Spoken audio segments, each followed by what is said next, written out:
This is the second part in the series of Assurance of Learning training videos. And this video will explain how and what you need to do to complete Assurance of Learning rubrics.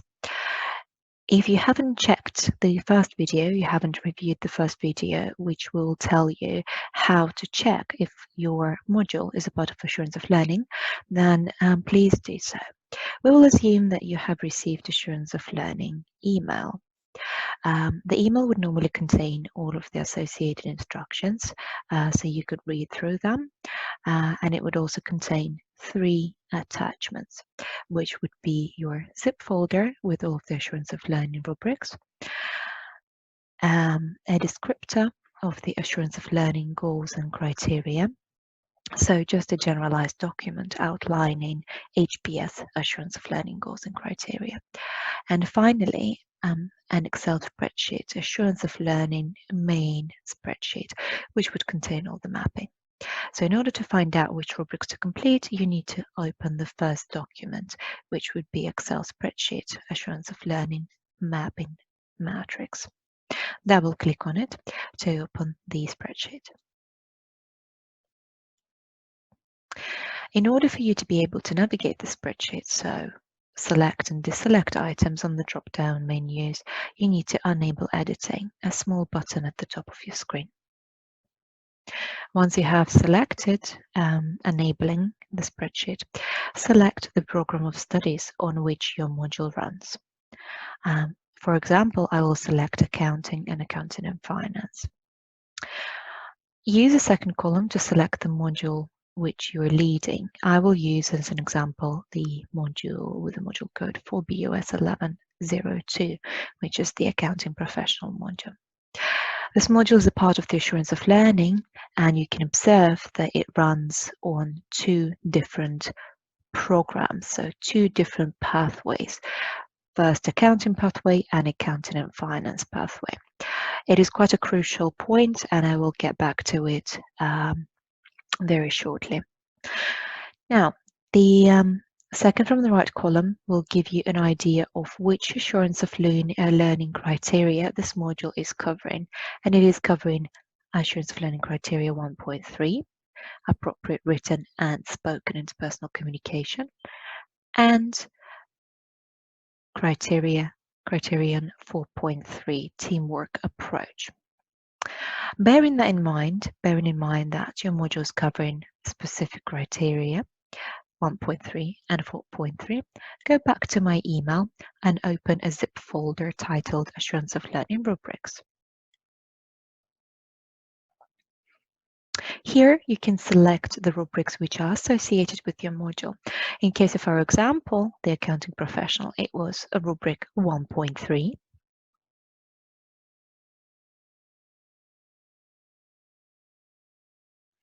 Appropriate written and spoken interpersonal communications, and rubric 4.3.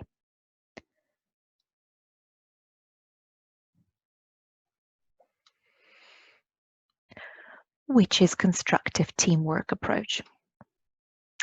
Now, in order for us to comply with the accrediting body with the ACSB requirements, we would need to award a specific number of points to students to assess how our students are performing in relation to this criteria, to the Assurance of Learning criteria and Assurance of Learning goals, and whether these goals on our programs are actually working, so whether our students are achieving these competencies which we have set. In order to do that, we will need to utilize our already existing assignments. So in order for you to complete a rubric, you need to find out which module learning outcome this rubric and this criteria is associated with. Let's concentrate on criterion 4.3, constructive teamwork approach. It is associated with the module learning outcome called demonstrate the ability to operate efficiently, effectively within a team/group environment. By knowing which assignment is covering this module learning outcome, we know which assignment we need to pay attention to when completing the rubric. So ideally, when you are marking student assignments associated with that specific module learning outcome, you would presumably like to complete assurance of learning rubric associated with it.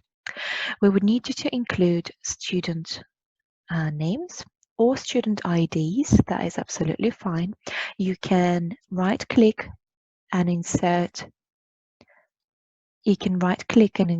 as many additional points as you need. Probably best to include them towards the end. Additional rows. So let's say if you have 20 students, you can include extra rows into the spreadsheet. Let's say we have included a student ID. By now, all we need to do is we need to award either 0, 1, or 2 points to the student, depending on how well they have done in relation to assurance of learning goal, which is 4.3 constructive teamwork approach. This is the only element that we are interested in, and it is based on their assignment, how well they have performed in their assignment in relation to constructive teamwork approach. The descriptors on the right hand side will help you decide how many points to award to student. So let's say the student has demonstrated some recognition of the benefits of teamwork and have demonstrated some evidence of working in teams, then we can award them 1 point. Repeat the procedure for a sample of students. You will note that my email is asking you to do that for a minimum of a 1/3 of the entire cohort of students. The sample should be a representative sample, sort of a snapshot of the results from the entire cohort, but it should be a minimum of the 1/3 of the cohort. Now, if your module runs on 2, 3, 4 different programs, as it is the case with the accounting professional, for example, then you would need to supply a separate rubric for each criterion for each cohort of students. The accrediting body is considering students from different programs to be of a different learner set, meaning they are a different cohort of students.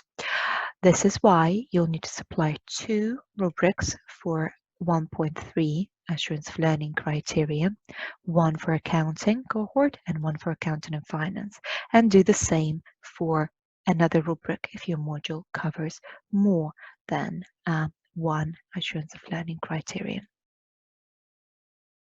Once you have completed the rubrics, please do return the results to me.